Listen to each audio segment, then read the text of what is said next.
2018, I dropped out of University of Tampa because I was maybe making like $2 to $3 grand a month. I wasn't even really tracking my numbers. And then I did the interview with Iman. He's like, bro, you should just do e-commerce. So I was like, whatever.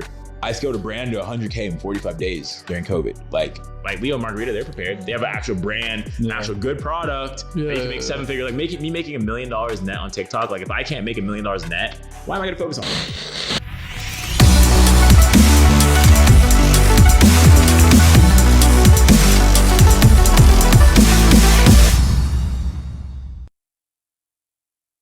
Welcome to episode.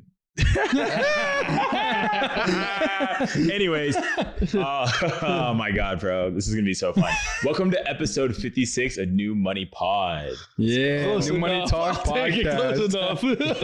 Man, we got Kendall in the house, man. It's good to see you. It's been a while. It's been like Nice to meet you, bro. So we met what, like, so we've known each other online for probably like 4 or 5 years on and off. When we first started, like maybe like 2018 around that time. Long time. But we met in person briefly when I visited Tampa. I want to say like 3 years ago, something crazy like that. But yeah, we've always been chatting back and forth.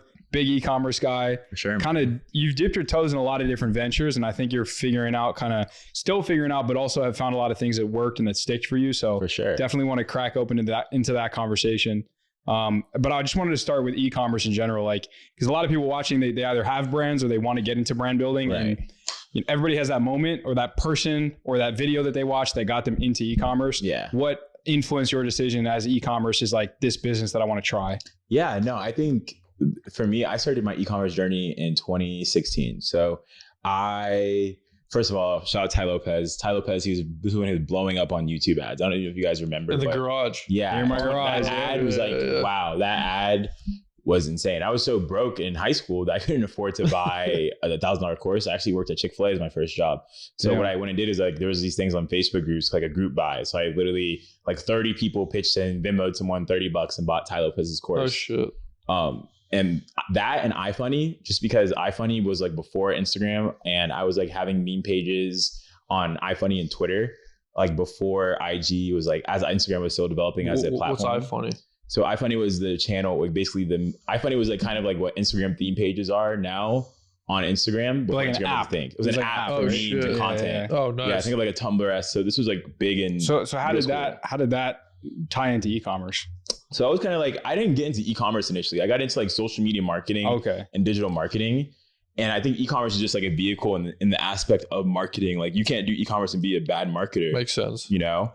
So something just turned off. This is my camera probably. It's fine. But yeah, I got into that, and then I just kept on seeing people buying ads. This is actually, you guys are talking about Andrew McCarthy.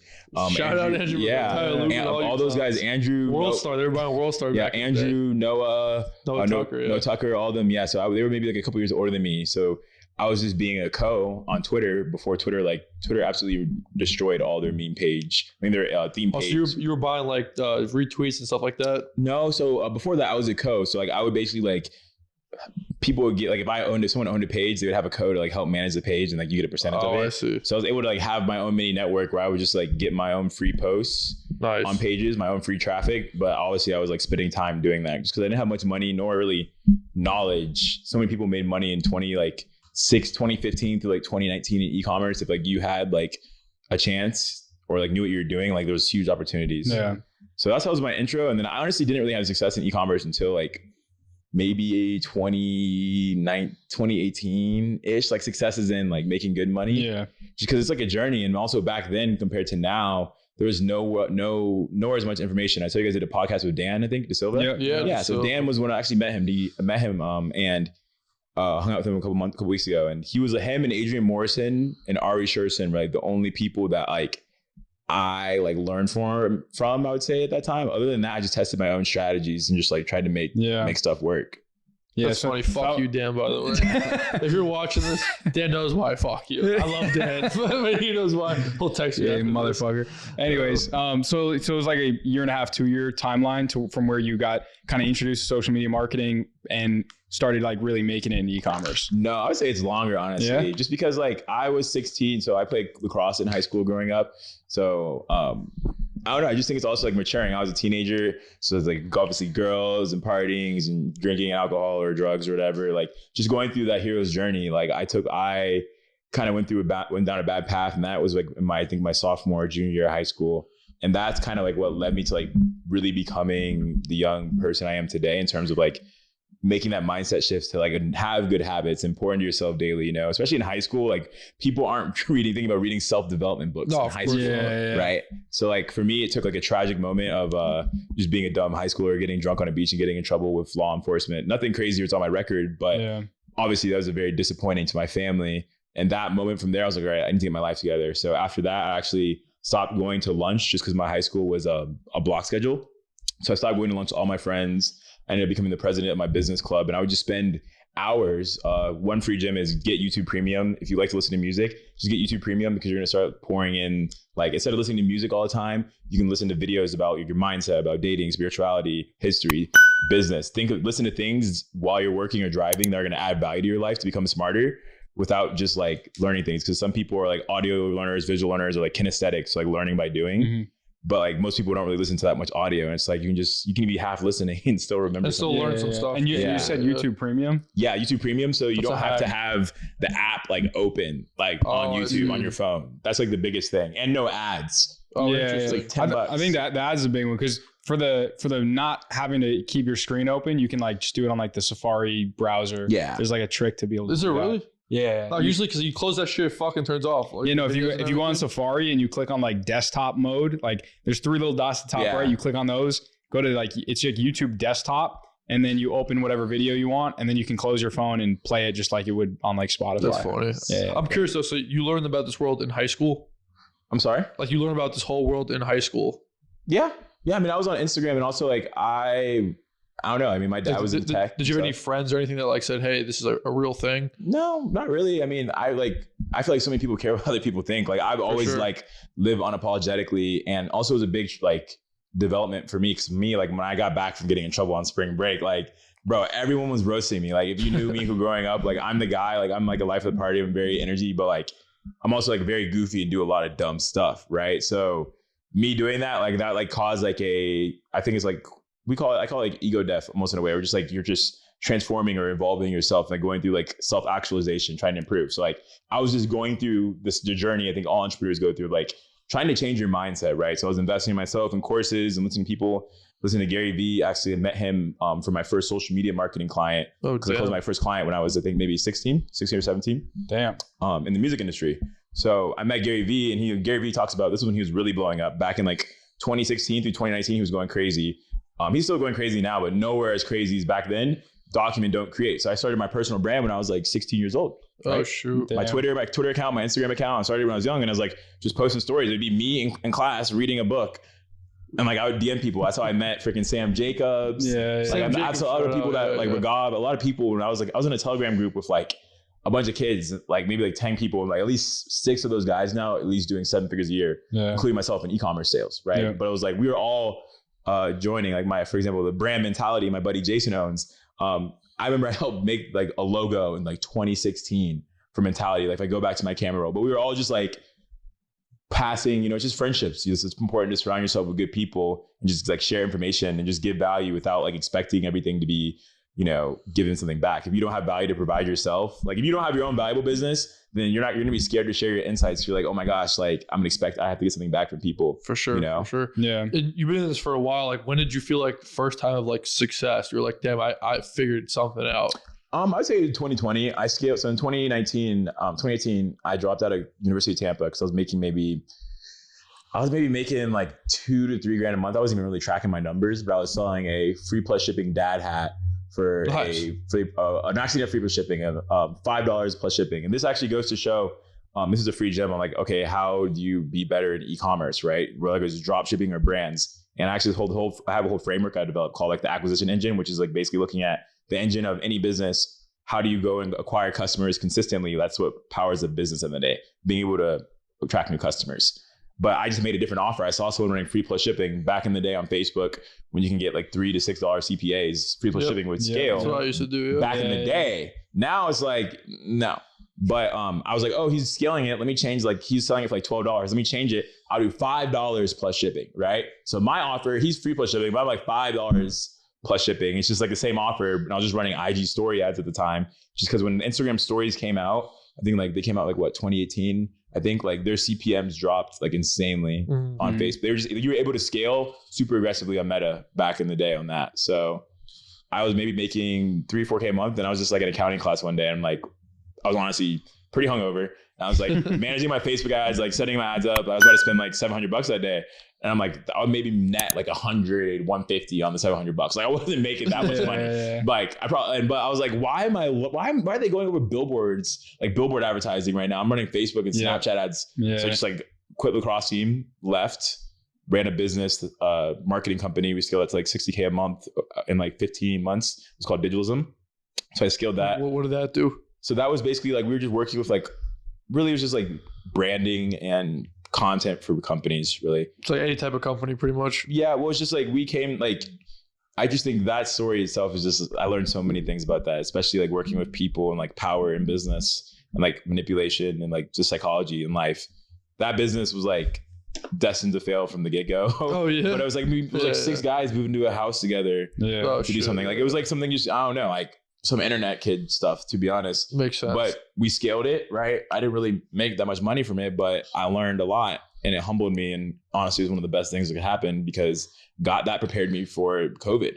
I moved back home October 2019, which was another humbling experience. Just I think as people, the most humbling experiences in your life or like the worst things you go through, or like those are like the moments like that show your true character. And also like, that's what makes you at the end of the day. Like you can like, I feel like so many entrepreneurs, like celebrating your wins is fun, but like, it's not, you don't really find joy. And I don't know, at least for me, like going out with my friends, going to travel, woo, that's fun. Like, it's just like, it's a part of life. Yeah. But like pushing through, like when times are tough to like really see who your character is. That's one thing that I've learned that's like really been powerful. Cause after that happened in 2019, I moved home. I actually had to sign back up for college. And I was like, F this. Oh, your parents wanted you to do heck yeah. They're like, you need to go back to school. And I was like, a part of me was like, well, maybe I do. Like maybe this internet business thing isn't for me. Like maybe I like, cause there's no like online marketing. It's not like there's a degree like, oh, you can go be an e-commerce operations manager, blah, blah. Like, no, it's like you're building high value skills. No one's going to, you like the courses on Facebook and stuff they have, even on Facebook and Google, they'll get you to like A to C, but you're not going to learn how to be a 7-figure media buyer taking a course on Facebook. Yep. You know, so that led me, I moved home October 2018 and bought Iman's course just because I love buying courses and investing in myself. I even have my own programs and I still tell people I invest in myself to this day, right? I bought his course. It was like more about branding and systems and like mindset stuff, or for like his agency navigator course. It didn't really help me with agency stuff because I was like, do I want to do lead gen? Do I want to do e-com? So I started picking up some clients, like went low key on Instagram for a while. And then I did the interview with Iman. He's like, bro, you should just do e-commerce. So I was like, whatever. And then I was like, you know what? I kept hitting hit with Joel Kaplan's ads. So my buddy, one of my mentors, Joel, he was running out his image ad of Tai Lopez. And I love Tai. Like anyone that hates on Tai Lopez is stupid. Love Tai Lopez, right? So he kept on getting hit with his image ad for like months. An image of him and then an image of him and Tai and him and Grant. And I was like, all right, like we book a call. So I paid him like 10K to learn like systems on like sales and acquisitions.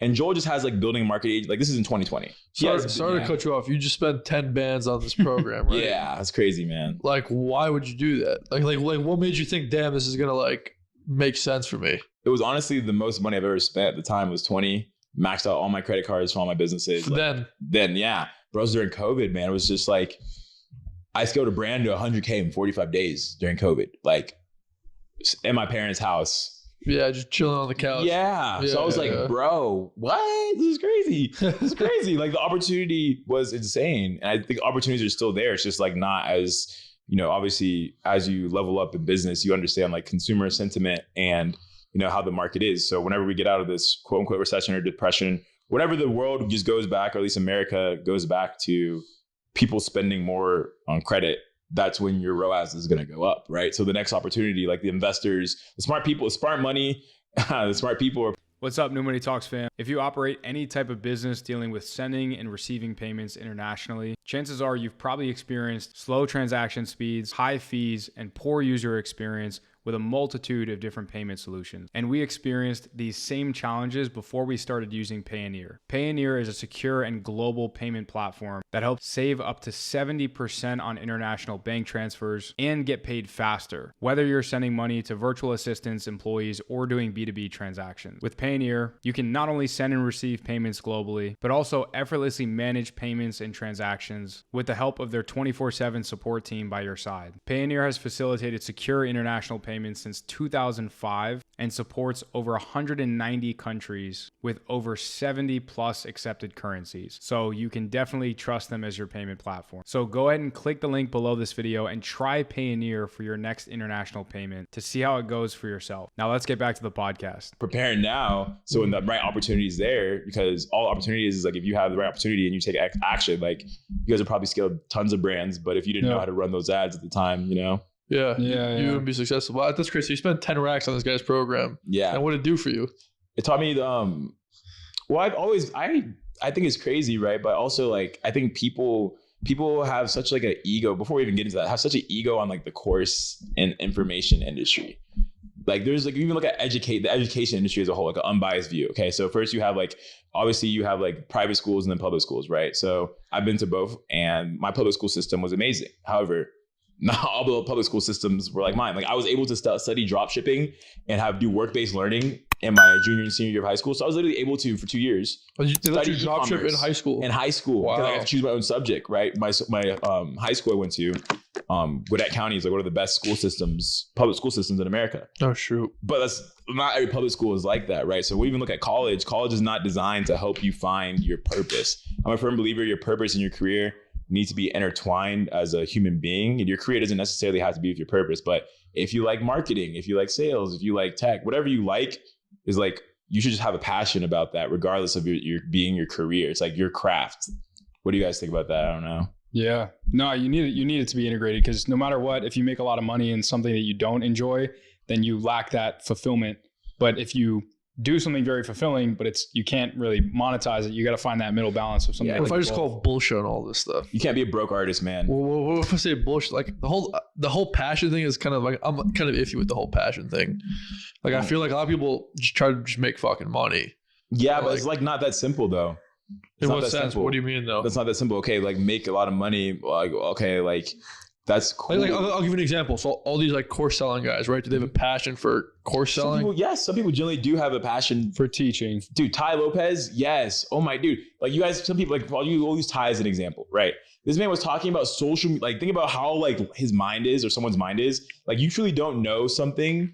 This is why the agency space will always be around, right? Because you truly don't know something and master something until you teach it to people, right? That's fair. So like if they're teaching it and it's actually quality product, that is good. I paid Joel $10K. What did I learn? The skill sets I have. So the most investments I paid Joel maybe like at least $40K and Grant Cardone's team like at least like 60 racks, right? Oh, you're doing Grant Cardone's program too? 10x 360. Damn. Which is like, that is like sales training, right? No. I'll go into that in a sec. But like Joel, he taught me about and this was not, you're going to pay someone. It's like college. You're going to go to college for 4 years, right? Let's say you go to college, right? What information are you going to retain in all that degree? You're not going to retain every single thing, probably. But no, it's a foundation. It's a foundation for whatever. Obviously now you can agree, if you get a finance degree, obviously that's pretty valuable in college versus if like you're doing like a liberal marketing, or something. But that's how I think the education system, like it definitely can be improved if like, I think really 2030s we'll see like a shift in the education system. Especially with like courses and stuff, because people like talk all this mess on course sellers and all these things. Don't get me wrong, like there's good courses and bad courses, but it's really applied information at the end of the day. Like if you get the right information and you can execute, like even for example, you guys about to do a podcast with Alex. I've paid Alex, right? And I have my own program too. I paid all these people because I'm humble enough to realize I don't know everything. That's fair. There's nowhere else. The only way you can learn something is, like I said, kinetic. So doing ecom, visual or audio. How are you gonna get visual or audio? You gotta pay somebody, pay an agency. You just gotta humble yourself to like learn from anyone. Even people who are making less money than you can learn from. Definitely. Yeah. And so you also had a brand too? Yes. That you sold and everything as well? Yes. Walk me through that whole process. That actually was launched right when I paid Joel actually during COVID. There you go. So a couple of buddies of mine, they had an Airbnb offer just because I was running ads for a information business. And then COVID happened, right? So obviously Airbnb went to crap. Yeah, so like, sense. Hey, we were selling CMOS. Selling what? They were selling CMOS. Like sea moss. So sea moss gel. What sea moss gel is basically, it's like the natural sea moss in the ocean. So it has like 92 vitamins in the ocean. So basically, like any fish, a lot of fish eat sea moss, right? It's a natural, and basically has 92 vitamins. Out of and what does it do? Vitamins. So it does I would say the main things that I saw that it did for me is like first my glow in my skin naturally, right? It was also able to help me grow my beard, because I always had like a really patchy beard. So you can put it on your face because it's a really good natural source of collagen, right? So for women, it helps a lot with your collagen, your hair, your nails. It's like, it was like a superfood, right? So like overall, for men, it helps with your libido, and like vascular, like blood flow as well, just like overall. So they were selling that, like, and that was really cool. So I scaled to 100K in 45 days. I was honestly being super lazy. Oh, that was a dropship. That was like no, we had an actual, like, we were actually, so sea moss gel, you guys will probably clip this in, but you have to actually like take the sea moss and like, it's a whole process of making it, like to like clean it. You have to clean it, and then you put it in a smoothie, not a smoothie, I'm sorry, in a blender, you blend it up, and then like it turns into a gel. So you can put that gel. Actually, if you want to go up there, but like, actually we'll show it later in the pod. I actually have some sea moss gel. You have some up there? Yeah, some in there. Yeah. But yeah, we scaled it. We scaled that to like, I think in $1 million in 8 months. And that was like one of the best things that ever happened in my life. Like being able to exit that company, you know, the new owner is like rebranding it, things of that nature. So we had maybe like 60,000 purchase customers, but that led me to being able to eventually work with getting in the private equity VC space, also learning. And I feel like everyone goes to this, like you're going to blow a lot of money before you really make your bag. Like I've made quote unquote millions of dollars, but like, is that, if you don't have the right financial systems, you can blow it fast. Not even that, you're not gonna even know, you don't know. Most brand owners don't even know how much money they're making or losing. Makes sense. They actually don't know. Like you can't, if I ask someone right now, how much are you making? What was your net profit the last 90 days? Net paid to yourself. Like you could, the net, like not after you pay yourself pretty much. Yeah. I'm kind of confused why people don't know that. Cause like, I do know that in my head. Like, do you guys know that in your head? Like how much? Yeah, but like we're not the average person. Move so fast, dude. I mean, I think it's a lot harder than you really think.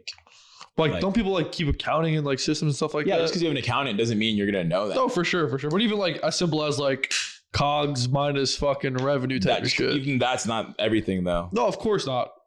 Yeah, like people don't know, especially like after tax, after sales tax, like all this other shit that people don't factor in. Yeah, it's way less than you actually think. Yeah, no, that makes sense. Like way less. So I blew all that. I was able to help me buy my first car, and then I moved back home to Tampa. And at this time, I was running my agency, Maybach Media at the time. That's a nice name, Maybach Media. Branding, it's branding. I like that. I think branding is so important because it's like I used to like be, and I don't know, I think a lot of drop shippers can relate to this, like so direct response, like oh blah blah blah, like. I just focusing on like being a drop shipper. You're just like trying to get sales. Who cares about the name? Just on the numbers on the Shopify. Yeah, but like I like tried to start a clothing brand. I was just like, dang, this is super hard. But like why do people buy clothing brands, right? It's like the branding. I think branding and aesthetics, this is a quote, branding and aesthetics is like the unconscious way that man and woman communicate their value to one another, right? Because if you ever see a beautiful woman and she's super aesthetic, you're like, wow. But if she's like one of those girls that's just like, and there's no respect, she can still be a beautiful woman, but the way she's presenting herself and making herself appear, and same thing with guys, right? There's a lot of guys that I know that are like, they're probably super ugly on Instagram, but in person, they're good. They're a great looking dude, right? And it's even with that with brands too. You could have the same product, but one positions it, you know, they sell their product for example, there's this brand that I really like. It's called Malibu. I think it's called Sushi Club. So they're literally selling like t-shirts that say like Malibu Sushi Club for like $250. Damn. Right? But like, okay, who does that attract to? People like me, right? Like, oh, that's like super bougie. It's like, but it's like also like not like super flashy. Like you're like trying to show some designer. Like Gucci or something. It's like very chill, right? So it's like the messaging is like being portrayed. And when I had that mindset shift, I really got that from Alexio because he's a owner of CMOS Transformation, the brand I'm the CMO for. And he's like a Kanye with the branding in terms of like just like how he thinks. And I usually just like shit on branding, to be honest. I'm like, I don't need branding all this, like, you know, run the fucking ads. Throw the logo up in Canva. Yeah, literally just like getting to A to B. But that's what's going to that's how drop shipping is changing, honestly. It's like becoming a branding and content game now, especially with TikTok Shop. Like as I think more suppliers, TikTok Shop is really going to level the playing field between China and American drop shippers. Just because you're obviously you own a 3PL, right? Yeah. So like I haven't even dove in TikTok Shop that heavily just due to like shiny object syndrome and obviously like having control of paid ads. Supposedly that shit works. Like no, it does. They're like subsidizing orders too. I don't know if you heard that. Yeah. Like the order's like $100 and TikTok will pay the $40 So like the person buying is paying 60 and then the brand gets a full still 100. Gets the 100, yeah. So it's like, that's just crazy. Like they're trying to pull market share from Facebook and everything. Yeah. And they're trying to like shy away from drop shipping. So they're saying that you need to have a valid tracking number within 2 days. Yeah, you have to have delivery within USA 10 days. Yeah, like shipping. It should be like you can get away with it for a little bit, but usually they'll crack down. So it's like they're helping people get more sales, but they're like, hey, motherfucker, like encouraging like. Here's a free gem too. I actually have our team is executing on this now. Just because one thing I focus on this year is just like investing, like not having any excuses, like turning your confidence into like, it has to happen, like clarity, right? So one of my team members, she is handling our operations and our organic for our coaching program. So we have a couple brands right now that we're just pushing solely organic. I've done maybe like $1 mil or 1.5, 2 mil in organic revenue myself. Nice. Right. But for brands though, right? For drop shipping, like it's a little bit different because it's definitely more competitive with organic, but taking some branded products from USA suppliers, like you can go into CJ Dropshipping, Zen Drop. Okay, what are you gonna do? So you're gonna rebrand the SKU with like the product images, so it doesn't look like anyone's alley images, right? Throw it on TikTok Shop, put like $500 or $200 into like paying a bunch of creators, just like basically product cost. Yeah, and that's how you can start with US suppliers, because you can find any drop shipping product on CJ or Zendrop. Those are two pretty big suppliers that you can find. And then also there's print on demand too, but it's also focus, right? Because I'm 23 and my generation, we grew up with Facebook ads. Now the new generations, a lot of people are content and TikTok drip based. Now, while it's great, I'm all a big believer. Like if you want to make your first 7 figures online, you need one platform for traffic, right? Regardless of any business you're in, you need one product or service, right? And then you need to build one team. Like that's really it. I made the mistake growing up of doing so many different things.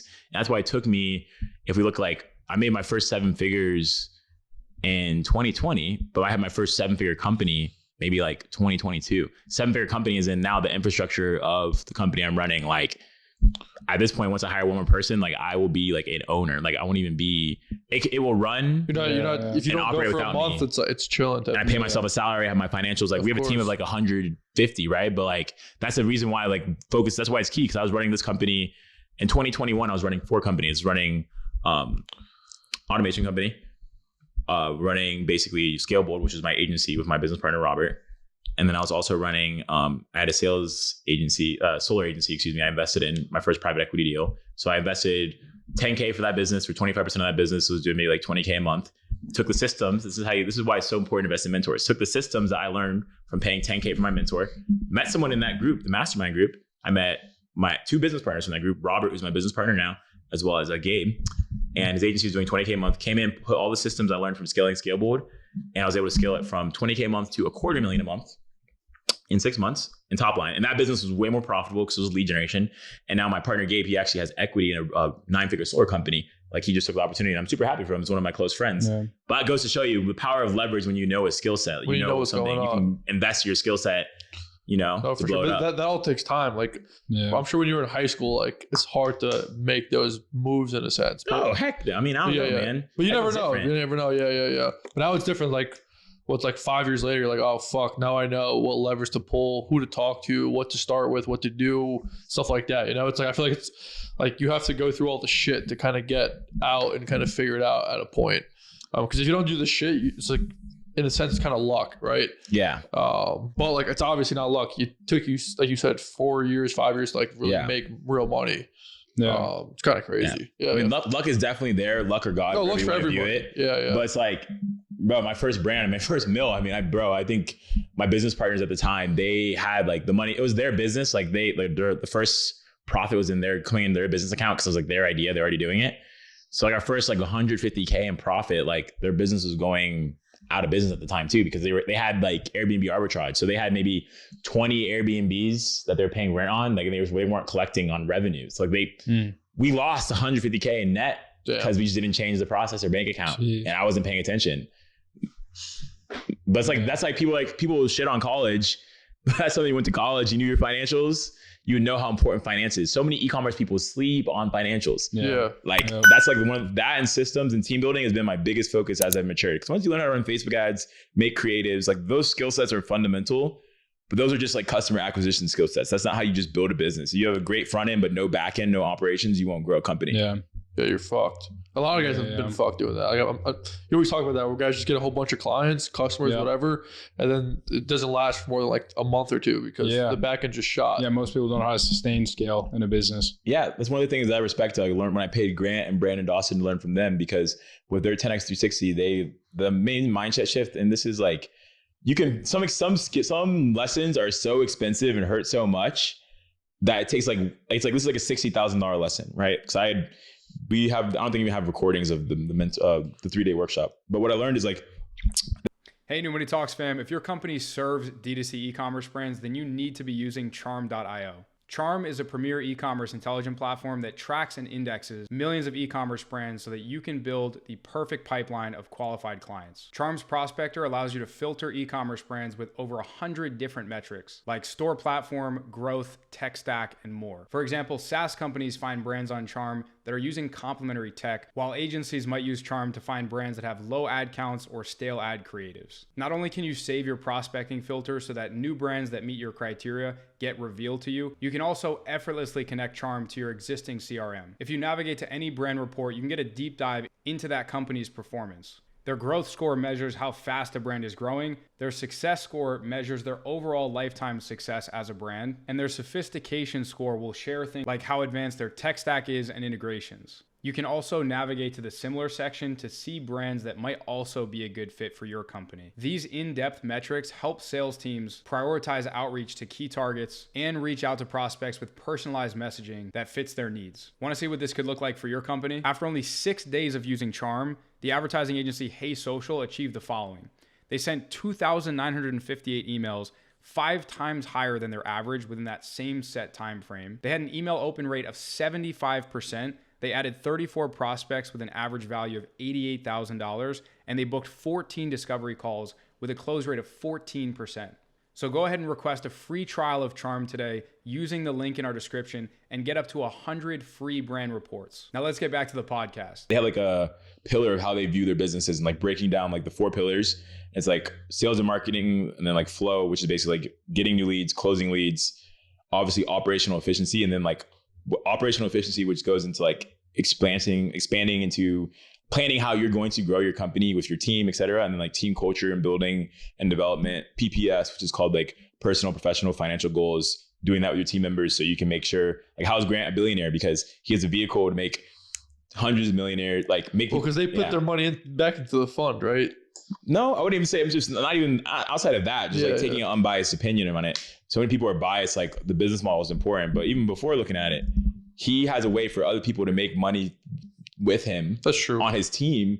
Like if you can have people make 8 figures net worth on your team by working with you, how much will you make? Look at all the big companies. Like that's how the mindset shifts of like the big dogs. They just want fire team members. I was watching a podcast. They're talking about Richard Branson. He's like, he just goes he gets the best people, goes and finds the best people to help run the vision with him. But you have to paint the vision and then make it an opportunity big enough so people can do it. Sometimes they take a risk. Like I've spent like maybe extra $20K a month, like personally, $20K a month on payroll for my companies and everything I'm doing, because I like obviously have business partners. So sometimes we might not agree if we need to hire someone, blah, blah, but I don't want to have an excuse. So I'll say, F it. I'll pay it because I believe in what I'm doing, you know? Yeah. Yeah. What do you have to say? You're quiet. So usually you're talking out of your ass. I want to talk about ScaleBold. Was that e-commerce? You said it was lead gen? Yeah, ScaleBold. Wow, man. That was, what a journey. Wow. There were so many A players that worked at that company. Did we do lead gen? No. Could we do lead gen? Yes, but it was not like a lead gen agency. It was e-commerce. Yeah, e-commerce. And that agency really showed me the power of direct response, like leverage. Because when we launched that, I think we did maybe like 150K cash collected first month. Damn. How'd you do that? Bro, the power of sales letters and breaking down. And it's actually with my new company, Commerce, we're launching. It's something similar. You guys know, like Nick, like a lot of people that are like high level information-based marketers that are selling like B2B services or even B2C services. It's just like putting that time into like building a great offer, regardless if it's a physical product or a service, and like actually having the collateral and the branding and like everything. Like our branding was on point. Our copy was like very dialed in. Like we built a methodology. So like taking like, for example, if you're a service provider, right? I call this acquisition engine for my own business, right? But taking your framework or your methodology of how you get results and really breaking it down on charts, like really breaking it down for a high level business owner or your ideal customer to understand like step by step how you can help them reach your goals, and then having case studies to prove it, and then running paid ads to acquire customers, having appointment setters, having sales team, CRM. And then that's just like the flow. And then there's the whole onboarding side, right? Because Robert and I became together, merged 2 agencies. I was really good at customer acquisition. I just had one ad, honestly, literally filmed this. This is the power of so many people are like, oh, I don't want to start a personal brand. We were just talking about this. I don't want to start a personal brand. I'm like, it's literally so stupid because Instagram is like the modern day business card. Imagine like when we have kids, like what are they going to do? It might not be Instagram, but like be something. It's going to be social media for sure. And I was just documenting what to create. So I was in my brand Flow Essentials because I wanted to have a different angle. It's all one thing I've learned from studying a lot is how important positioning is and just angles. Cause it's like the more at the top of like you start of a business. So it's like your business model, your branding, your positioning, all those things, like those like things are just leverage that like exponentially will impact you longer. For example, Louis V, their branding, their positioning, like they're very high end, right? So like, that's like where they start for before they even put their content out. Like that's just where they're at. So like, they're not going to go back and change that. That makes sense. So my angle for Maybach Media before I merged with Robert, because we went from like 10K a month to 100K a month. So I was scaling my agency and my CMOS brand at the same time. I was like, hey, I'm here in my warehouse, right? Boom. Immediate social proof in the first 3 seconds to catch them on the ad. Here in my warehouse, my name's Kendall Shaw, I'm the founder of Maybach Media.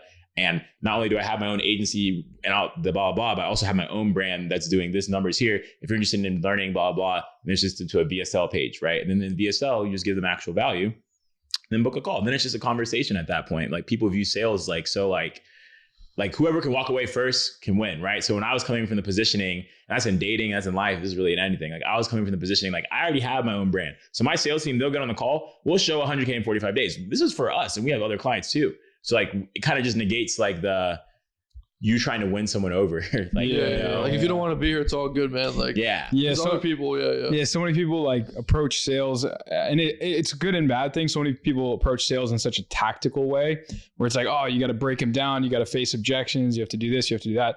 But in reality, if you have that upper hand, that kind of leverage, and like you need us, we don't need you. Yeah. Then it's just a conversation at that point. And then it's like, we'll present you the offer. If you want it, cool. If you don't, no worries. We're not going to try to like shove it down your throat because we know that it's something that's going to like benefit you. Right. And we know it's not something that we're going to lose sleep over if we don't earn your business. Yeah. Like that's a really cool position to be in too. Yeah. And it takes time to get there. Like at that time, like even from this conversation today, I didn't initially I did not know how much leverage I had because I was at 20 years old when this was happening. I did not know how much leverage Did you know what was going on or like, no, I did. Obviously now you know what you did, but. Yeah, but I was just like running all over the place. It was honestly the most locked in I've ever been in my life. I was at home with my parents, like, and my little brother, this is the most comfortable I'll ever be in. Like the room I grew up in. Yeah. I would drive to Atlanta in my parents' car, my high school car, my Nissan Altima. I drive to Atlanta every day and just hang out till 10 o'clock and just work, go to the warehouse and work. I knew I couldn't stay there. I was there for maybe from almost like a year. Give or take, moved to Tampa in September, which was really cool. And I was able to actually, from all this opportunity, one of my best friends growing up, Anthony Carter, he runs like a consulting business now. He helped me scale my agency. He was my top closer. So he was actually, this is the power of networking. Cause shout out Anthony. No, literally, this is the power of like proximity because so many people, like, I don't know about you guys, but when I started my entrepreneur journey, I feel like just the general populace, like people are just like, people shy away from wanting to be friends with entrepreneurs when they're just starting, right? People, it's like they don't want you when you're down, but they want you when you're up, right? So like those people who are like really close to you when you're first starting your journey or like when you've gone through things, like those are the people you got to make sure you like give their flowers to, right? So Anthony, for me, like when I first moved back to Georgia, I didn't really have too many friends because in high school, I was pretty arrogant. I thought I was better than everyone once I started making a couple grand. So like I kind of just like made myself very isolated in a way just because it's hard to relate to me. I mean, I work 14 hours a day and go to the gym, not in college. So he was like one of my only friends I grew up with. And I started putting him on drop shipping stuff, just like, cause I'm on my own lane. I'm doing what I care about regardless. Then he was working at Boeing. He's about to graduate college. He's working at Boeing, went to Morehouse. And he actually stopped working for Boeing to move down to Florida with me to help me scale my agency, right? And that was my boy. He obviously was making 20% commission. So that man was closing some deals, right? But like we ate like shit together for a year and we don't run ScaleBold anymore. But like he's killing it now. And that's like, he would never have been able to do that if he wasn't my friend. And like, you know, being able to empower and believe in those you care about is so important, you know? Nothing better than that 20% commission though, you know? Yeah, I mean, it wasn't really that much I'm though. I mean, it was good, but it was good in the moment. But like, bro, you gotta, when you're selling, like, it's like the higher up you go in sales, whether it's like B2B or B2C, like the higher up you go, like the less like sales tactics you need to use. Like I swear to God, if I get on a sales call and someone uses sales tactics on me, I'm like telling them to shut the fuck up. You get turned off. Yeah, because like it's like I know. Yeah, but if you're talking to someone to buy a course on how to get into e-commerce, that's why people would like. That's why also this is the difference between buying a course and going to college, right? Let's say it's the same price point. A good course and coaching program is going to help guide you through the transformation. That's what it is if you're a beginner. Like selling B2C. B2B, like for example, if I buy a course coaching program, I have a team, I'm like implementation. B2B is implementation. B2C is like transformation. And that's what I think all programs should have, transformations and products, but that's like the big thing. People are like, oh, I don't get results. Well, you didn't want to transform. You don't want to do it. Yeah. No, not even that. You have to change. You have to change. Like you can learn all the information you want, but you're probably gonna have trauma or vices or all these things that are like holding you back from getting your goals. Like for example, when I scaled my agency, I made my first 7 figures and scaled my agency to 100K a month. I was locked. This is the most locked I've ever been in my life. I was sober, praying to God every day, going to the gym every single day, no sex, nothing, just literally work for like 7 months. God blessed me abundantly, reading my Bible. But obviously, like, you get distractions. We're all people at the end of the day, right? I moved out of my parents' hometown. So obviously me living at home with my parents definitely affected that. Yeah. But like, it goes to show like how important that is. I feel like a lot of people overlook like the other sides of just learning the information. So I have a question. So why do you come to Miami? Bro, I think Miami is like the opposite of that. A lot of distractions and all this shit. Yeah. I mean, it definitely is there's distractions. I think I didn't go to college, right? So when I moved back to Tampa, like Tampa was cool, was pretty comfortable for me because I lived there. It's like my social life, I would travel a lot and it was cool. I just wanted more. You know, I visited Miami when I was broke, right? When at Grant Cardone's 10X event, 2018, actually, I was super broke and Miami is just so beautiful. I honestly did not come here like we're bringing on a director of operations / like executive assistant was one of the best decisions of my life. So she runs the show. Well, we run the show. I wouldn't say she runs the show, but she definitely, her flowers. No, I mean, definitely having someone that's like dedicated to like, not just like the personal stuff is really not that much. Like I have maids, I have meal prep, like it's more of like my calendar. Like the calendar is like, cause I'm running 3 different operations. So having those meetings and project management, and then also like for onboarding team members, just because that's one thing that if you can delegate, like you can really scale. Because how do big executives scale? You have to like slowly start delegating more and more. I'm curious, where'd you find someone? Well, no, I could not hire, just for how I move, I could not hire someone unless I already knew them. Okay. I have to trust you.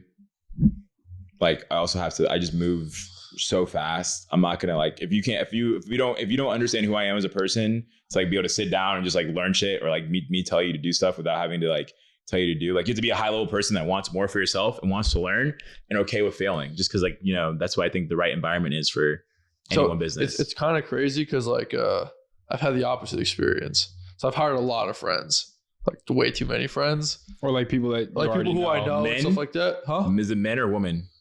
Men. Yeah, no. Oh, that's the problem. No, you have to hire girls that you know. You think so? You think yes, dude. These girls will out hustle men, especially young women. It's not all, not being stereotypical. No, of course, yeah. But from my experience working with friends with men, not that there's anything wrong with it, right? It's cool, but I just don't think from my experience with the women that I've worked with in my organizations, my whole life, even till at this point, I just think it's been very positive. I think you have to be very patient and understand who women are and make a very clear roadmap of how they make more money and how they grow and what they need to do. And then it's like following up with, right?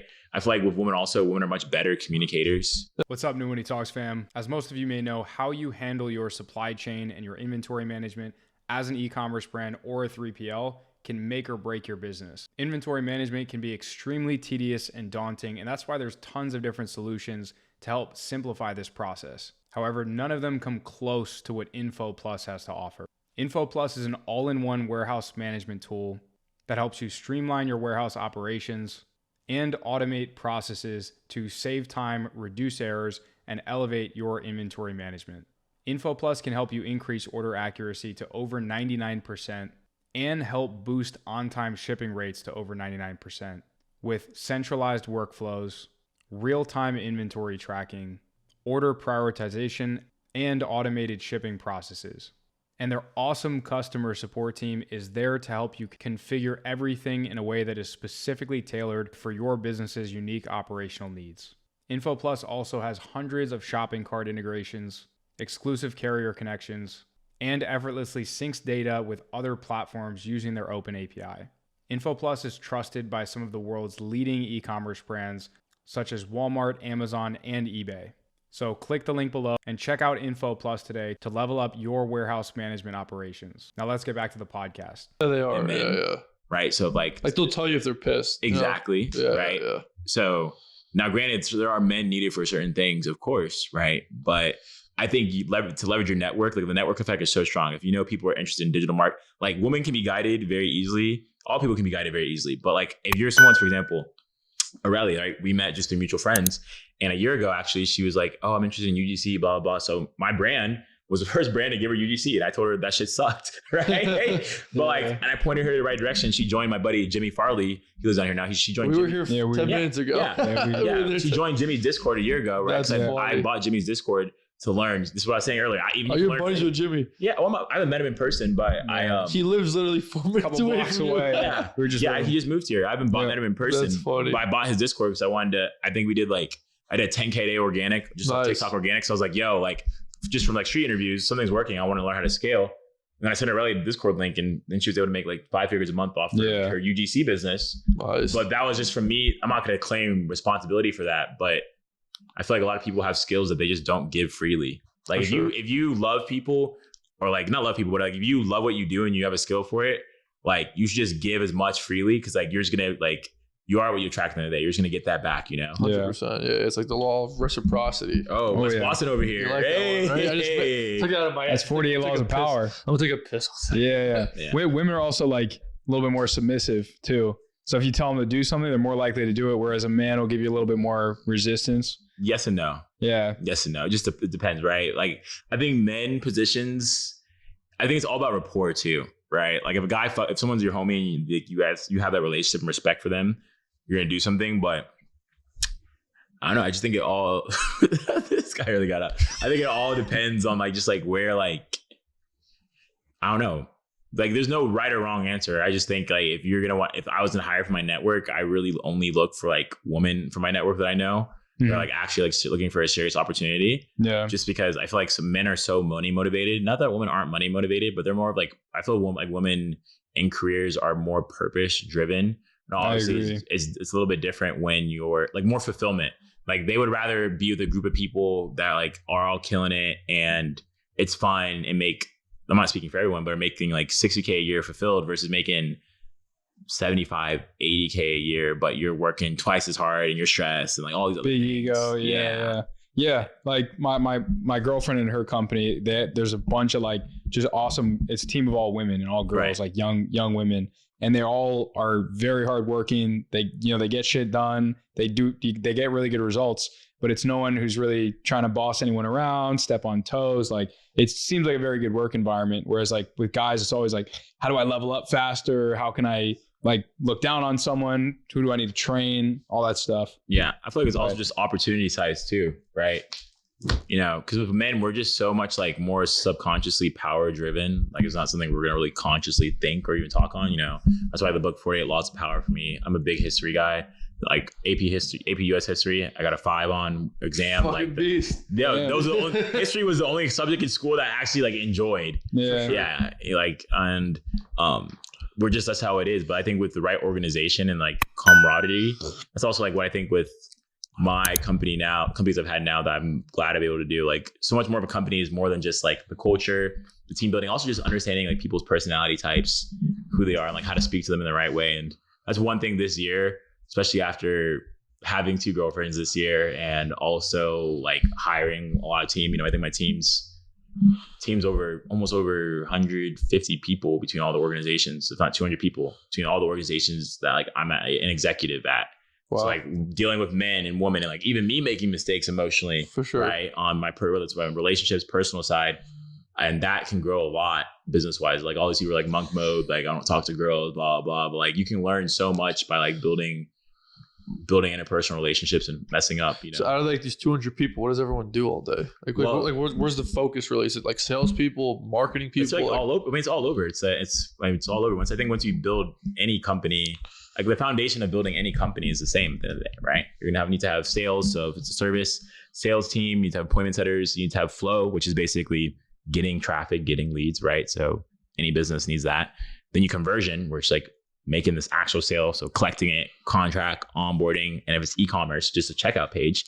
And then there's like the post experience, right? So for e-commerce, we look at this as like email marketing, recurring, the branding experience when the customer opens a package, et cetera. And then for a service-based business, it'd be like onboarding, like the initial results, all that other stuff like that goes customer into service. it. Yeah, exactly. Yeah. Retention. For sure. And then like being able to upsell them. So that's the same for really any business. If you start A to B, right? So knowing that's the same, you can really scale as you scale. For example, I'm in my video, I actually have to post on YouTube about the acquisition engine. I talk about how most people don't focus on their zone of genius. Most founders, right? As you grow a business, you're a founder, you're going to be horizontal. Like growing a company is like stacking skills, right? As you grow, and there's gonna be something that you really like out of all those skill sets that you learn, that you need to take the time to learn. Like, am I good at this? Am I good at this? You're not gonna initially know until you try and at least build up something. Everything, yeah. For me, I fucking hate email marketing and copyright. I don't like hate copywriting, but it's not like you don't like it. Yeah. But I know the power of direct response. Like as I've been forcing myself to like learn copy. Like I wrote my own VSL for the first time, right? And like writing ad copies and stuff, but you're going to find what you like, and like finding what you like, where your purpose lays, and like what you're the best at, like that little area of zone of genius. Like once you find that, that's what makes things really fun. Do you want to give some like some tips on like what makes a killer VSL?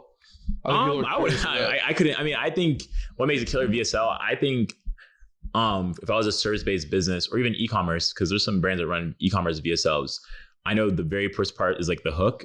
But like from taking a step back, like any video, like not even a VSL, just a winning ad, it's just like the angle is the main thing. Like from a high level, how are you positioning your product or service, right? The angle and the offer. You come with those things. So for example, I'll use this is free gems, right? So I used to run a 7-figure CMOS brand, and now I consult for 8-figure CMOS brand. I'm the CMO. I was on Shark Tank. So when I came on board, CMOS really helps with lung health, right? So who needs a lot of help with lung health? Smokers, right? So took a product, the same product that can be used in multiple different ways, and positioned it in a way, hey, are you struggling with lung health? Because like I think Eugene Schwartz talks about this, like the levels of market awareness. So like there's usually like unaware, and then like problem aware, solution aware, product aware, and then I think it's like one last thing, right? So targeting people that are problem aware. Hey, are you having lung health, right? Like that's like a pretty serious problem, you know? Yeah. So like looking at marketing, and this is why everyone, if you get into marketing, you need to study copywriting at the end of the day. And like not saying it to be the best at it, but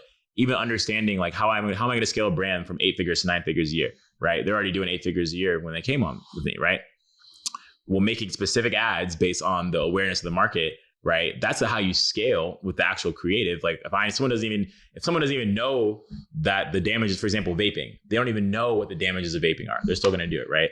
Okay, well, that's an ad right there. Like they don't even know. Like you have to there's different levels of market segmentation, right? Yeah. And that's like what like not many people talk about, but also like, if you look at the great brands that have scaled, for example, Noon Brew, right? You guys were just with them, right? Like, even look at some of their ads. They have very specific that's how you grow a company at the end of the day. Yeah, they're very like targeted niche, like you said, segmented audiences. Yeah. And like everything's like fully tailored. So like the ad, the landing page, creative, post-purchase, creative, like everything. You know, even the offer, it's like, well, I don't know. If they're like targeting athletes, they might have like a shaker bottle in the offer. But if they're targeting like people who are sleeping, they might target like with like a sleeping mask. You know what I mean? Like a nightcap, something like that. So it's like you really gotta. I feel like that is the way to scale a lot of these online brands. Is like you find something that works, you get to like say 7 figures, like $1 million type of thing, and then get to 8 figures. Then you have to start like spreading out in a sense and kind of be like, okay, here's like this one track works. Now let's make it 3 tracks. And then when you get to like say 9 figures, it's like, let's make this fucking 20 tracks. Yeah. No, that's a great point. I mean, and Kyle, I'm curious to hear your experience too. Like even with ads, like those different types of creatives or like positioning, like how is that? Like, have you seen like that results with like any of the clients or brands you guys have worked with? Yeah, definitely. What we like to do first is test creative concepts. So let's say we have a product, let's say it's a skincare product. Right. Skincare is easy. There's a lot of different angles. Let's say one of them helps with, or the same product can help with razor bumps, you know, dark spots under your armpit, or just like glowing skin, like all those different things.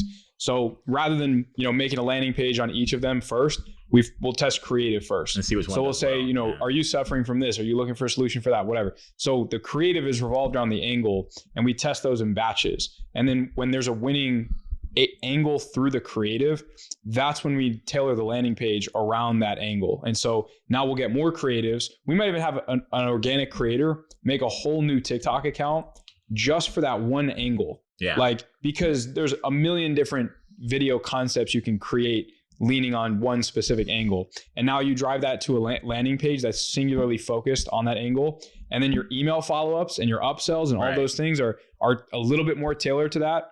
I feel like that, you know, unless you're super well funded, like an Athletic Greens, for example, they have a one size fits all landing page and they're going to get away with that. Right. And they can sell to anyone that they want. But if you're a small company, then you have to start off by, you know, segmenting those angles and really tailoring the experience. Actually, I take that back. When you're really, really small, like you said, you need one product, you need one customer avatar, you need one sales channel. Once you figure that out, usually that could take you to like $100K a month. Would you agree with that? That's I feel like the main focus, not even getting to $100K a month. Like I think the main focus, if you're starting an e-commerce brand, right? Dropshipping is purely used for cash flow and testing products, right? Two of our good friends, they have a dropshipping product. I'm not gonna say the name of our product, but Leo and Margarita, two of our good friends, they have a dropshipping product that they took and turned into a brand, right? Yep. The likelihood of that happening in dropshipping, if you're selling a physical product that's not a consumable, is less than 20%. I would say less than 20%. I'd argue way less than that. No, I mean, if you find, I'm saying if you find a winning product, like a high ticket winning product. No, not even that. If you find, for example, I saw a lot of activewear, right? Can I turn that into a brand? Yeah, but super competitive. But if you find, for example, like we'll use, what was the product? Bleem. We sell like the laser, like the razor hair thing. Yeah. Okay. So like they're first movers to market. They're the first ones that have branded content, branded everything. That was like a dropshipping product though, right? But they branded it though. Right? So you can, once you brand it, then you like, branding is what allows you to keep the top part of the market. Because at the end of the day, what's gonna separate your product, like product quality is a part of branding too. What's gonna separate your product from another competitor in the market? The branding and messaging and positioning. Exactly. Right. Like we were just talking about the offers. And I think one thing I'm really excited for in the framework with commerce, with the acquisition engine, creatives are so important. So my creative testing strategy with dynamic creative, and like one thing we're gonna be doing is helping place outsourced creative teams, in-house creative teams, building it in-house for companies. So having an editor, having a VA to do UGC for you, just because I don't know if you guys experienced this, but I actually got into UGC in 2020 because I scaled my own brand to 7 figures of UGC, right? Before anyone was talking, there was not much content about UGC during COVID, right?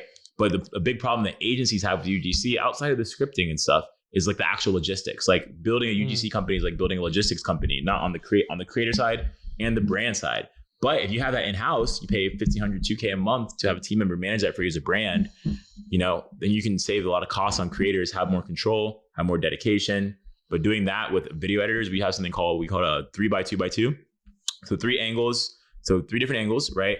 Those 3 different angles, you have 3 different hooks and then 2 different bodies. The bodies is different just because CTAs can give you a lift in an ad, but it's not gonna give you as lift as much as it's all the way at the end. Like no one even gets to that half the time. So that's how I test my creatives. Like I would not do this for drop shipping unless drop shipping, all you need is like 1 or 2 ads and then finding like what market is resonating with your audience on Facebook, and then you can scale.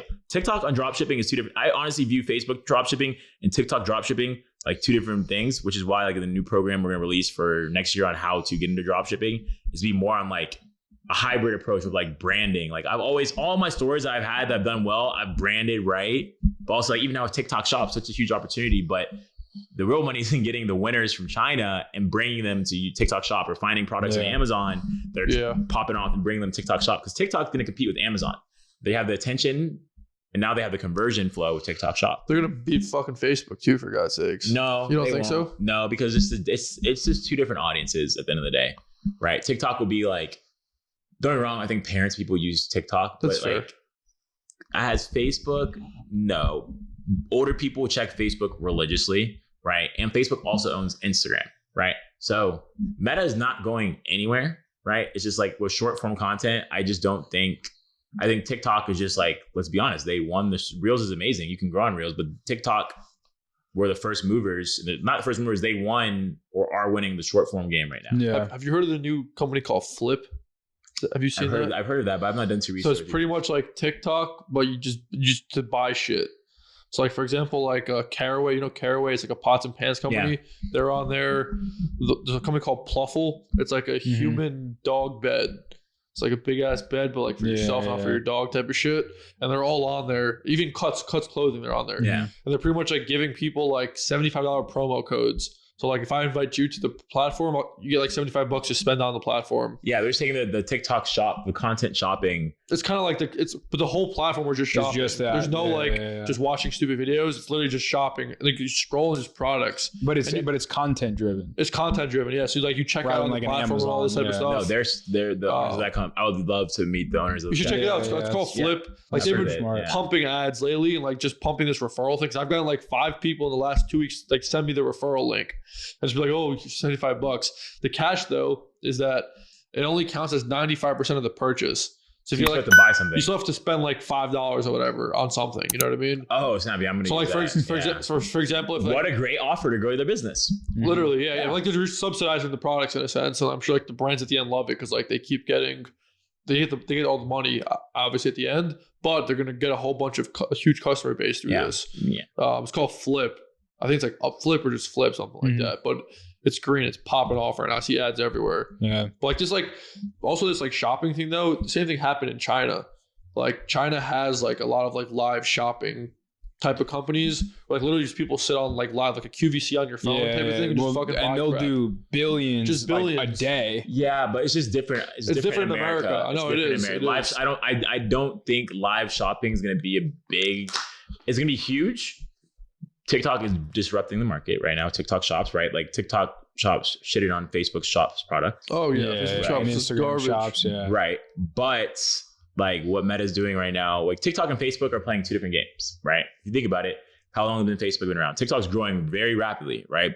But the difference in Facebook and TikTok, almost 20 years. Yeah, no, Zuck is invested in the future. Like he's like such a visionary. Not that TikTok isn't. I don't know who the founders of TikTok, but like where his head, like he's like Zuck is so like they just came out with the Ray-Ban glasses. Yeah, like he's preparing for like the world, like when tech catches up, like what is it, 2023? So like 7 years from now, like Facebook is putting the foundation for the future. Like TikTok shop is great, right? But like what happens when VR, like artificial reality, VR, like becomes a thing where it's like, no, it's like you're just walking outside and like the government, this is what's going to happen in America one day. Like what was the book? 1984. Yeah. Like they're going to say, Kendall Shaw, how are you today? Like not saying that's going to happen, but like the world with like VR and AR, it's going to be, we don't know how it's going to look, but that's where Zuck's 1984, like that's like George Orwell, something like that. I think it's the author. That's a crazy fucking book. Yeah. And honestly, we're turning into that shit too. Yeah. And Facebook and TikTok are 2 different channels. If you think of like their economic value as like organizations, like Facebook has identity verification on lock, right? They do because they have your Fitsphere. They of course they can track all the data, but outside of that, like TikTok, like people are way more personable on their Instagram and Facebook accounts than their TikToks. Like remember Finstas are a whole thing. Don't get me wrong, people have burner TikTok accounts, but photo content on TikTok's really a video driven platform. Yeah. Right. I don't think it's much communication on TikTok. Like no one's like messaging each other. Yeah, it's just comments. TikTok. It's not just comments, stuff like that. You can message, but no one even like looks at the messages type of stuff. Well, like Facebook and Instagram, it's a lot just like communication back and forth. Like DMs obviously is like crazy on IG. Facebook Messenger is a whole fucking company in itself. You know what I mean? Yeah. And they own WhatsApp. Yeah. And they own fucking WhatsApp. That's what I'm saying. Facebook's not going anywhere. But I think I was listening to the quote. I was watching Tai Lopez did a great podcast with Bradley, and he was talking about it's like first movers, right? For example, TikTok shop right now. It's great, right? And I think it's gonna be a huge opportunity. But I'm also like a big on like first movers. Like I know when people really start talking about something, right? Like TikTok's been super hot and trendy. Don't get me wrong, I've made money on TikTok, but like if you're drop shipping on TikTok, okay, like it's so easy to get content stolen and like ad account bans. Like TikTok is really like brands can thrive if you have a branded product on TikTok. Yeah. But the thing I think is funny is like Ty was saying how like, remember when Ty was running YouTube ads back in the day, he was probably getting super insanely cheap CPMs. Just like being prepared for the right opportunity, right? Like TikTok shop, can I make a bag on it right now? Yeah. Am I really prepared? No. Like Leo Margarita, they're prepared. They have an actual brand, an actual good product. That you can make 7-figure. Like making $1 million net on TikTok. Like if I can't make $1 million net, why am I going to focus on it? That's true. So many people have shiny object syndrome, and I have ADD, right? So I'm like, I can tell you love everything. Yeah, TikTok's cool, but like no, like as I've matured, it's like focus, right? It's just focusing. Just pick one thing and just work on it. It doesn't have to be one thing, but it's like I think it's one traffic source. Like, you know, you can't run Facebook ads. You can master them. Am I master at TikTok ads? No. Am I master at Facebook ads? Yes. It's been 8 figures of my own money or clients. But like TikTok is like the media buyers that know they're best in a channel. It's like they're good at one channel. You can't master Facebook and TikTok ads. Like I don't run TikTok ads. I run Facebook ads.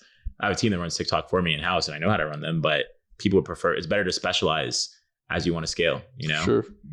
Yeah. So speaking of focus. A little bit of a curveball question.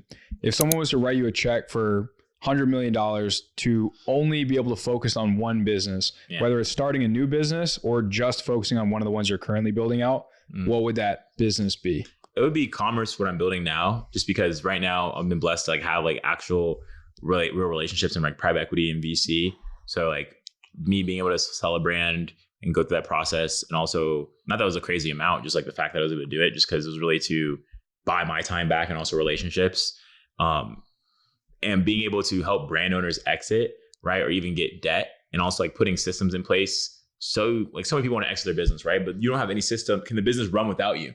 Can it consistently, like this is the company I'm building with commerce, is to help business owners, specifically e-commerce business owners, have a way to be able to drive growth for their businesses without you being there, right? With the engine. Like I view commerce as, I'm a big car guy, I drive a G-Wagon, right? But you have the nicest car in the world, but if you don't have an engine to power the car, you're not going anywhere, right? You're still the driver of the car. You're the driver of your business, the CEO.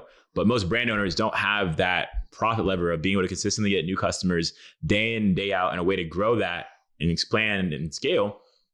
How are you going to exit a business? That asset itself, the acquisition engine, is how you exit a business, right? Because the investor wants to buy your company.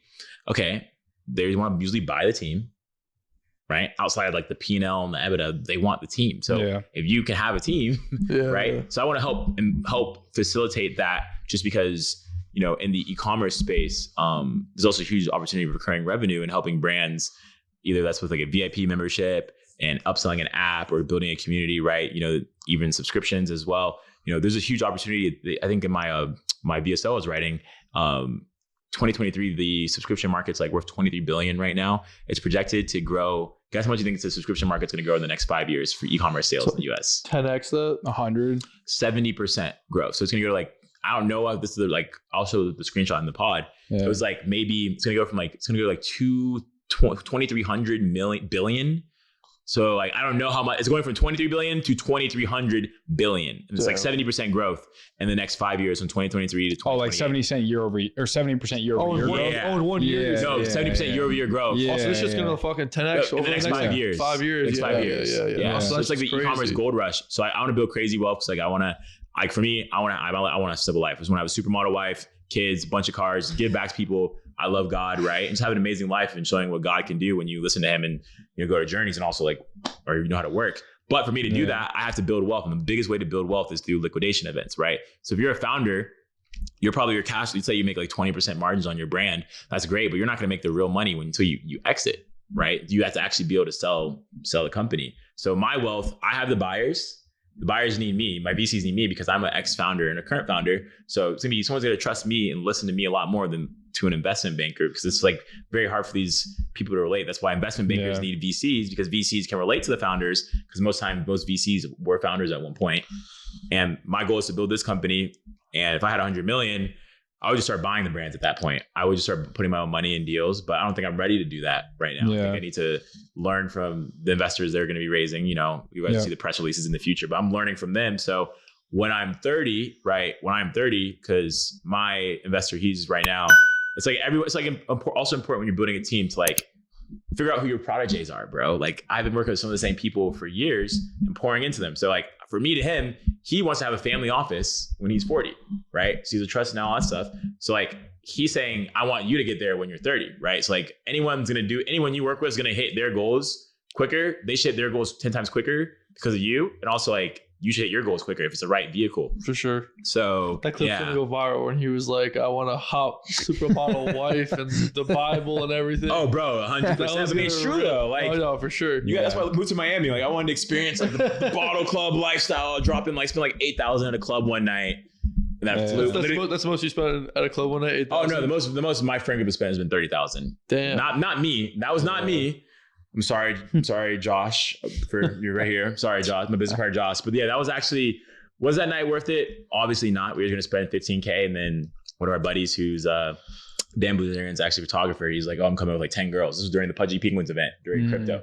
I'm coming with 10 girls. Like crypto week or something. So Josh was like, all right, we'll get the other table. Okay, well, the other table, we had a floor table at Story. Not Story's closed now, but floor table at Story. So 6 guys and run like 1,000 each. Like if you go out in Miami to a club and you're a man and you want to buy bottles, let's like if you're going to a good club, $500 a grand. Like it's around $500 a grand. Like, per guy.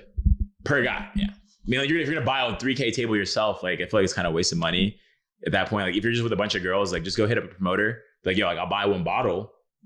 But I'm not spending 3 racks by myself. I'll buy a bottle. But like if you're with you and a girl and a couple of her friends, like you don't even need to go. But moving to Miami has honestly taught me so much about myself and life and just the world, you know. And I think I encourage everyone to be in a big city, whether it's Miami, New York, LA, whatever is or any big city in the world. Obviously, I live in America, but Miami just fits my aesthetic personally. Everyone's beautiful here, men and women. People take care of their bodies a lot. I love the luxury. I love cars and just coming outside. Like I just like being motivated. That's why I want to move here. I like feeling small. Like I drive a Bravos G-Wagon at 23, right? And I still feel small. I'll be driving and see a Cullinan, and that's not like I'm very materialistic. It's less of that, but it's more of like I view material wealth at some point as like more of a reflection of who you are and what you become. Like what type of, for example, Wes Watson. He works out at the same gym I go to, right? So the gym, and I'm like, yo, someone I look up to, hella. This man has like 7 cars, all these things. And this guy is a mentor of mine that I look up to. And I see him in the gym sometimes. Like, yo, what's up? I was introducing myself to him.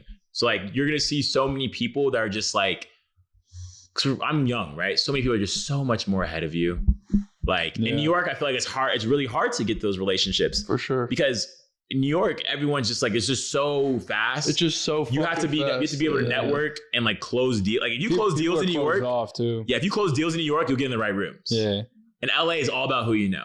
LA's too spread apart. That's the problem, LA. No, it's not. That's like LA's the best part. Super spread apart. It's California, man. That's what I'm saying. It's too big. New York I like because New York, it's big with a lot of people. Yeah, but like, it's like a concrete jungle. There's like no aesthetic. There's not much aesthetic into that. Like you know the aesthetic is bad in New York. I'm not trying to shit on New York. I love New York, but aesthetic is bad when like having a brownstone is a flex. Don't get me wrong. Like that's so cool, but like bro, it's literally a brown house, and it's like people are like that's overpriced. Like 150-year-old house. Yeah, California has the perfect blend of aesthetic. Right, I think Miami aesthetic's great, but like California, you have all mountains. There's just the nature in California. Funny enough, I was about to buy a brownstone in Edgewater. So that's funny that you said that. Yeah, and they're expensive as shit. Yeah. You can't beat California aesthetics and the weather. Obviously they're super liberal and whatever you believe. I don't vote at all. I don't care about politics. Never voted in my life. But aesthetics are there. A lot of old money, California as well as in New York. I feel like Miami's new money, right? Maybe Scottsdale is new popping money out talks. Too. New money talks, baby. Exactly. Scottsdale's a hot one too. Yeah, Scottsdale's popping off too. Yeah, I personally didn't like Scottsdale. Oh, you lived out there? No, I've been there. It's just like, I don't know how I say it's the nicest way possible. I'm black. So it's like, no, it's like weird. It's just like I don't like going out, and like, it's like one of the only cities I've been out in and I've had a weird experience in. Keep in mind, like when I go out with my friends, we usually are buying bottles. So if I'm going to an establishment to spend money, where I might spend, let's say on the low end, $200-$300, where we all buy one bottle or something. Yeah. Because I'm not gonna go to a bar. I don't know. Maybe I'm bougie. I hate going to it. If I'm with the girls and stuff or women and my friends, I don't want to go up to a bar every time I just want to drink. Like I want to have someone come up to me. No, that's fair. It's not like how what's living in Miami's been like, just because you can't really go into most clubs unless you're buying bottles. And even then, if you know someone, it's like, oh, do you want to trying to talk to a girl. Hell, do you want to go grab a drink at the bar? She's gonna go sit someone in VIP, bro. Yeah, it's like, bro. But like, I don't know. Like, it's not, you have to do that, and it's not being superficial. But I always had a weird experience. Like, what was the experience? I was wearing a polo, and I love Jordans, right? And my friends, I was like the only black dude in the friend group, and I didn't get in the club that night. Get out of here. Yeah, I forget which club it was. That's crazy. It was wild. But this was like 2 years ago, right? I'm not saying Scottsdale's racist or anything. I'm not saying that at all. I think it's a great. I personally just don't like Arizona. Yeah. Damn. That's a shitty experience. Yeah. But it's all good though. Like, Arizona's super fun. It's just like I would prefer California over Arizona. That's just my opinion. Yeah. I think there's way more to do, and it's just like you're in the desert. Like I have to be near the water, at least for me. Yeah, like SoCal's nice. Like Newport. I love OC. Like Newport Beach. Yeah, I like San Diego a lot. Like I like a Del Mar or like Del Mar is actually very nice. Encinitas is another place in San Diego, very nice. OC has a lot of older people that are like really into tech and e-commerce. That makes sense. Yeah, that's why like Orange County, there's a lot of like old nootropic guys in Newport Beach who does a lot of like supplement brands and everything, but like they're like 20-year-old brands. They're low key heavy hitters. Yeah. You don't know. These guys know OG business stuff. Like these guys were on MySpace. Like before Shopify, all this shit. Like they were building sites with like HTML and stuff like that. Before Shopify, imagine the people that do e-commerce. With like a PayPal like button type of thing. Like that's the type of like how old it gets out there. Yeah, man. That's funny. What are some of the favorite places that you've been outside the US? Actually, so I'm actually going to Europe for during November. I'm going to go from like November 12th until maybe like for like a month, I think. Nice. Because I've been wanting to go to Europe. My little brother is studying abroad right now, so my family's going to go over there. And also I want to go a couple weeks before Black Friday. And actually, this is why it's the power of relationships. Actually, one of my right hand media buyer. So he's the media buyer that manages all of the media buying for everything I do, and all the other media buyers. He lives in Cape Town. Right. So he's going to be coming from Cape Town to Barcelona when we go. I'm going to be locked in with him during Q4. There you go. It's going to be super dope. Yeah. And so I've been to the Bahamas. I love Mexico and Tulum. I love Tulum. I want to invest in some real estate out there. I love Tulum. They just opened up a international airport in Tulum, which is like really sick. Nice. So I think it's going to grow.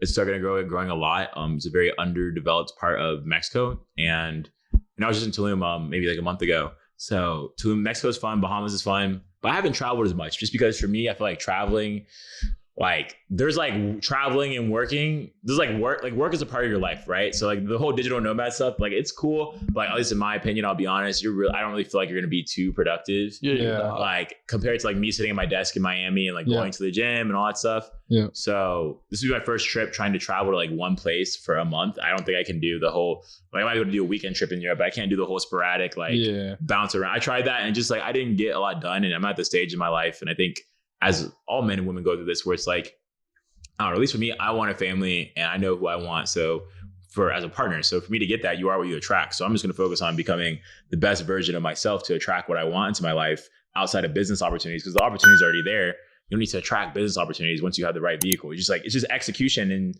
building networking and building relationships. So you can have opportunities, because that's a good ass way to put it. Once you find the vehicle, like don't think of anything else. Just keep that vehicle and just grow that vehicle in a sense. Keep executing and keep learning. Even for myself. Like one thing I lacked, and honestly, sometimes it takes a hard punch in the face to have this happen to you. I feel like as you grow and get success, like you stop looking at your self-development and like knowledge, business development on like your knowledge.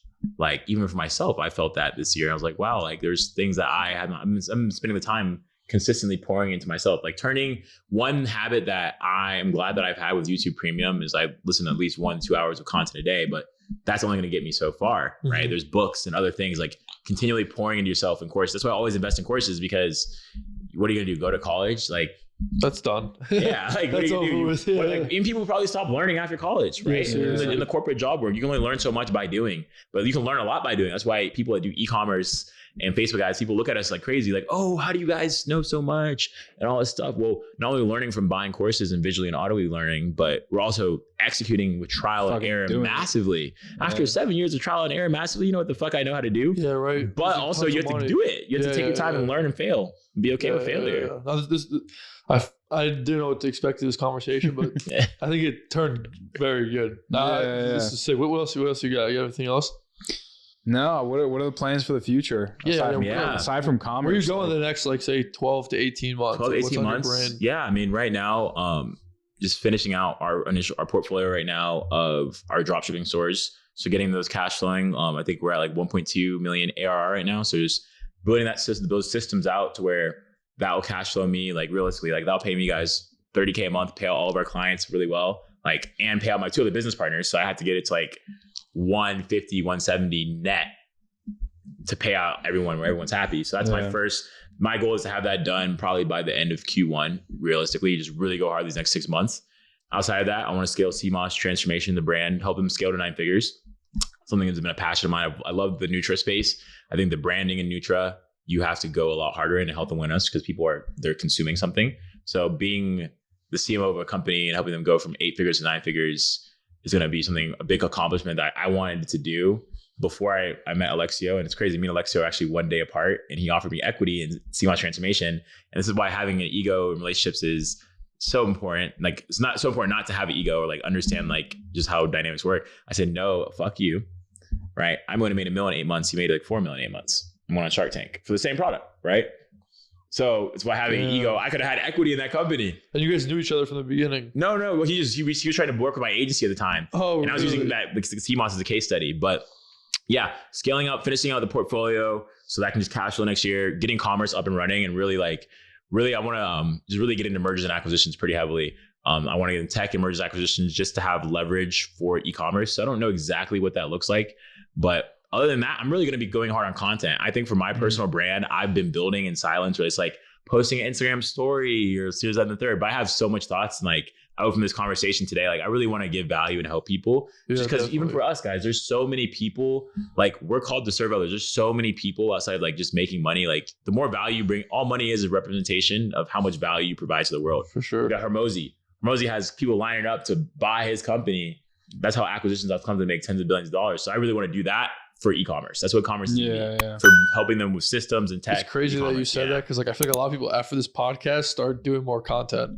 Like there's been like probably 4 or 5 people after they come on this podcast, like the next week just like YouTube videos and like more videos coming out. Because like I feel like once you come on something like this, like you kind of enjoy it, you're like, fuck, all right, I should be doing more stuff like this. You know what I mean? Yeah. No, I've enjoyed making content. I just don't think like I waited a very long time to push my brand. Like I want to be a black Iman. Like, just so you guys know, like not in terms of the guru space, but I've done it. I've had 7 figures. That's funny. I have all the accolades and the things to do now. Now it's just like, I just didn't want to have a coaching program or course. It's just like, I don't want to be known just for e-commerce and teaching people how to get into e-commerce. I just don't feel like, I feel there's like a stigma around that. I don't give a fuck about the stigma. I have people that make money from that. People have a stigma. Of course people have a stigma, but who cares when you have millions in the bank account, as long as you're helping people at the end of the day. Yeah. It's less about that. It's just more of like authenticity. What happens when I'm 28, 29? What if I don't want to do e-commerce? I don't know. I love marketing. I love what I do, but what if I want to do real estate? What if I want to do something else? I don't know. That makes sense. But having a personal brand is so much leverage. So now with commerce, with our offer, it's not cheap. Now it's like, okay, I'm the guy. It's like, hey, I obviously my course Econ PhD with my business partner, Josh. So we have like a whole team that's building that. And that's like a group coaching program. But instead of, I wanted to have that. I didn't want to push my brand hard, just have that as my only offer.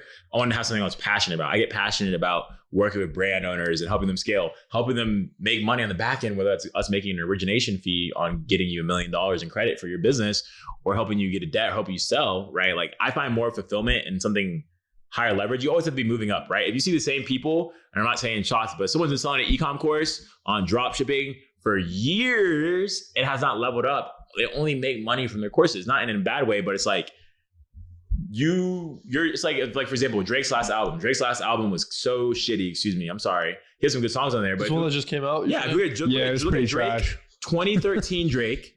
Nothing was the same. It was the blue and white album. I forget what it was called. It was like 2013 Drake, which was basically like he had after the album after Take Care. Hold up. It was not. I think it was Nothing Was the Same. Nothing Was the Same. Drake was 10 years ago, and For the Dogs Drake was 2023. Right? Drake he's not evolved as an artist, bro. I was bro, I'm still bumping 2013 Drake, relating to the lyrics. I'm listening to this stuff now, and he's like, I don't get no, like J. Cole smoking on his own song. Yeah. It's not anything bad. It's just like, that's true. Just like, you gotta like level, you gotta mature. Like, if you're like, it's like, you know. Dude, Drake's better come for your ass. Here's this shit. No, I hear what you're saying, though. Like, I'm joking. There's a lot of people that like create the e-com course, and then it's like, okay, well, if you're actually doing it, or you've paved the way before you made that course, then you're probably going to come out with a new offer, or at least share or document what the next problem most people face is, right? So like branding, right? So if you come out with a dropshipping course, next thing you come out with, or at least showcase you doing or making an effort to do, is probably going to be like going the branding route, or maybe like getting more involved in content systems, or hiring, or exiting your company. Yeah. You know, and like most people, they don't talk about that. They just like make the course. Once it prints, they're like, oh, I don't have to do it anymore. I don't have to update this thing. And